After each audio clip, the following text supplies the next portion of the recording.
কি নাম আপনার? মলিনা বিশ্বাস। কি নাম? মলিনা বিশ্বাস। এই জায়গাটার নাম কি? এই জায়গার নাম হচ্ছে রুস্তমনগর। আজকে এই স্কুলের নাম, এই স্কুল মাঠেই চড়ক খেলা হয়। আজকে চড়ক কি বলবে?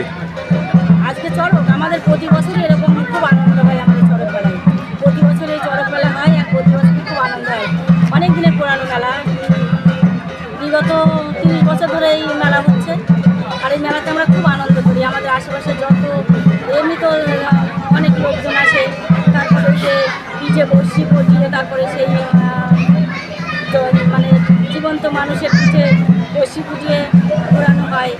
তারপর এবারে আমাদের একটা নতুন প্রোগ্রাম হচ্ছে, এই যে জ্বলন্ত অগ্নির মধ্যে সব পা দিয়ে সন্ন্যাসীরা যাবে। এটা কি দূর দূরান্ত থেকে বাইরের থেকেও কি লোক আসে এখানে দেখতে, দেখার জন্য? আসে। আমাদের গ্রামে তো আশেপাশে আসে, বাইরে থেকে লোকজন আসে এই মেলা দেখতে। কতটা আনন্দ বাইরের থেকে লোক আসে দেখতে, এটাই খুবই আনন্দ হয়, মানে ভীষণ আনন্দ করি আমরা। এই জায়গাটার নাম কি? এই জায়গাটার নাম? এই জায়গার নাম হচ্ছে হাই স্কুল এবং গভর্নিং হাই স্কুল, আর প্রাইমারি স্কুলের নাম হচ্ছে রুস্তমনগর প্রাথমিক বিদ্যালয়। এই অনুষ্ঠানের জন্য কতটা পরিশ্রম করতে লাগে এখানে? অনেক পরিশ্রম করে। আমাদের এই যে ধরো প্রতি বছরই সন্ন্যাসীরা 2 সপ্তাহ আগে সন্ন্যাসী হয়ে যায়। ওরা গঙ্গায় স্নান করে এসে ঠাকুরকেও স্নান করে নিয়ে এসে গঙ্গায় স্নান করে নিয়ে এসে ওরা সন্ন্যাসী হয়। ওরা আর বাড়িতে যায় না, ওরা একদম নিরামিষ খেয়ে এই চড়ক মেলাও নিরামিষ খেয়ে থাকে। ওদের খুব কষ্ট হয়। আবার একটা বছর পর আবার আসবে। হ্যাঁ, আবার 1 বছর এই যে আজকে আনন্দ হয়ে গেল, তারপরে আবার 1 বছর পরে আবার এই আনন্দটা হবে। আমরা দেখলাম সামনে একটা ভোলে বাবার গাছ আছে, তার মধ্যে একটা লোককে ঝুলিয়ে ঘুরিয়েছে। কি বলবে তার জন্য? তার জন্য মানে কি বলবো, সে তার এত আনন্দ হয়। সব লোক কিন্তু পারবে না, সাধারণ লোক কিন্তু পারবে না, কিন্তু উনি এই পেশাতে আছে বলে ওর এত আনন্দ হয় যে প্রতি বছর উনি নিজেই রাগ করে এই নিচে বসে ঐশ্বরিক শক্তি পরে এটা হয়, এটা সম্ভবত মানে এখানকার যা দর্শনার্থী আছে সবাই এটা বিশ্বাস করে। আপনার নাম কি বললে? মলিনা বিশ্বাস। এই জায়গাটার নাম?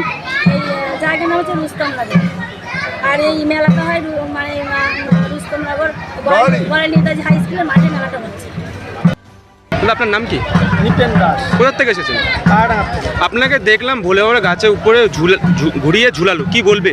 কতটা কষ্ট আমরা জানি, তাও কিন্তু ভোলে বাবার একটা আশীর্বাদে কোনো কষ্ট নেই, কি বলবে? তো মনে করি না, ভোলে বাবার আশীর্বাদ, তো আশীর্বাদের জন্য কষ্ট মনে করি না, কষ্ট হলেও ওটা মনে করি না। এই বছর একটা আশীর্বাদ আছে তো।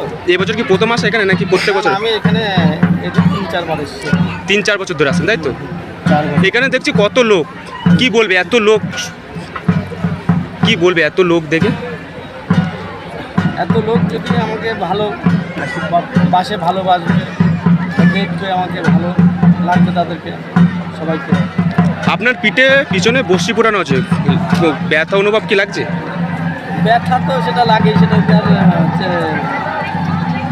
মানে সবাইকে তো আর বলে তো আর বোঝানো যাবে না। আমি যেটা বুঝতে পারছি সেটা তো সবাইকে বোঝানো যাবে। আপনার নাম কি বললেন? নিপেন দাস। আপনার নাম? কালীপদ সরকার। আজকে চড়ক, কি বলবে? আজকে শিবের গাজন চড়ক উপলক্ষেই এই না, এখানে কত লোক আসে? লোক তো প্রচুরই আসে। এখন বুঝতে সম্ভব হয় না, কিন্তু 2-4-5 হাজার। এই চড়কটা কত বছর থেকে শুরু হয়েছে? এখানে শুরু হয়েছে তাও ধরো আজ থেকে 2099 থেকে 15-16 বছর বেশি। আমাদের এই যে এইটা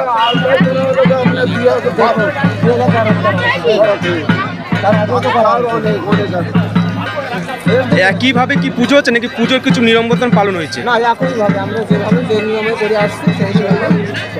কত লোক এখানে আসে বাইরের দূর দূরান্ত থেকে, কি বলবে? প্রচুর লোক আছে, এরকম বনগাঁ থেকে আসে, রানাঘাট থেকে আসে, পায়রাডাঙ্গার থেকে আসে, বারাসাত থেকে আসে, ওখানে লোক আসে। এই জায়গাটার নাম কি? এটা কাগজ কলমের রুস্তমনগর দেখতে হয়। হ্যাঁ, তাছাড়া আমরা ডাক নামে গড়ালি বলি। হরিণঘাটের আন্ডারে? হ্যাঁ, হরিণঘাটা। হরিণঘাটা। কালকের থেকে অনুষ্ঠান শুরু হয়েছে, কালকের থেকে সন্ধ্যেবেলাতে শুরু হয়েছে, সন্ধ্যের থেকে এত পর্যন্ত লোক কত ঢল দিয়েছে? প্রচুর প্রচুর। প্রচুর। কালকে রাতের থেকে আজকের এখন পর্যন্ত ধরেন এখনো দল এখানে আসতেছে, নাচতেছে, গান বাজনা হচ্ছে, কৌতুক হচ্ছে, বিভিন্ন ধরনের রামায়ণের থেকে তত্ত্ব ধরে নিয়ে কথা হচ্ছে, মহাভারতের থেকে নিয়েও কথা হচ্ছে, এরকম বহু রকমের ধর্মীয় অনুষ্ঠান হচ্ছে। আমরা দেখি সামনে একটা ভোলে বাবার গাছ দাঁড় করানো হচ্ছে, ওর মধ্যে কি করা হবে? ওইখানে এখনো গাছ লাগানো হয়েছে, দুই পাশে দুটো দড়ি দেখছেন, এক পাশে একটা মানুষের পিঠে বসি হয়ে বাজে দেবো, বাজে দিয়ে ওকে দুপাশে ঘুরাবো। সে লোকটা কোথার থেকে আসছে? সে লোকটা বাইরে রাখতে আসছে। ওই লোকটা পাটাঙ্গা থেকে প্রত্যেক বছর কি আপনাদের এখানেই আসে? হ্যাঁ, আপনার নাম কি বললেন? কালীপদ সরকার, এই জায়গাটা রস্তমনগর।